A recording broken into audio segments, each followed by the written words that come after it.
Apple's Tim Cook took to the podium in October to celebrate a record number of Android users switching to iOS, and pretty much every year, when Christmas rolls around, Apple sees a big upswing in sales against Android. Is Android seeing an exodus? And if you're thinking of switching, is it a good idea? Now, firstly, Tim Cook's statistic was widely publicized as being that 30% of Apple's 2015 Q4 sales came from Android deserters. This is incorrect. In fact, 30% of their sales that came from people upgrading a smartphone were coming from Android.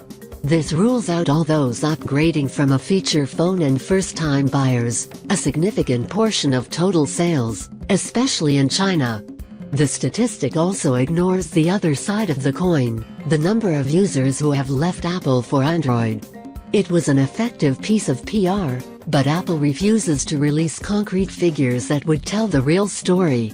It does remain true, however, that a significant number of people do make the switch every year, and Christmas is the best time to do this, as you probably won't have to splash the cash yourself. If you're thinking of migrating to the dark side, here are some things to consider. 1. Screen size. With the release of the iPhone 6s and 6s Plus, Apple bumped up the screen size considerably. This was a direct response to one of the main reasons many people prefer Android. Now Apple can comfortably compete with the likes of the Samsung Galaxy S6 and the Nexus 6P. If this encourages you to switch, remember that Samsung still reigns supreme, with a ridiculous 577p display on the Galaxy S6, compared to the iPhone 6s's 326p. The Nexus 6P muscles out the iPhone, too, at 515p.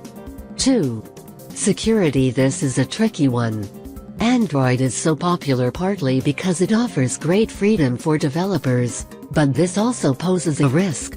Apple's walled garden App Store means every app is vetted before becoming available to users.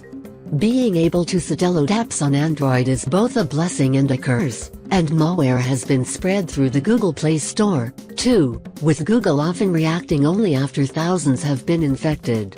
You have to ensure that the app you're installing is coming from a reliable source if you're going to avoid any malware. Exercising caution goes a long way on Android, but is not necessary on iOS. It comes down to a question of whether you trust yourself with the freedom Android offers. In the words of Benjamin Franklin, those who would give up essential liberty to purchase a little temporary safety deserve neither liberty nor safety. I'm stretching, but the man would have been an Android fan, for sure. Google are also now starting to offer up monthly security updates, which might go some way to making Android a more secure OS. 3. Freedom. The issue of security brings us nicely on to the main difference between Android and iOS. The freedom Android provides is unparalleled.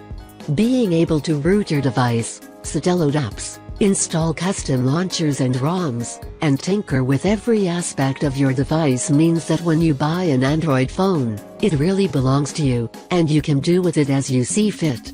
This is something that the iPhone simply cannot come close to providing, despite increased efforts from Apple to make its iPhone seem more customizable.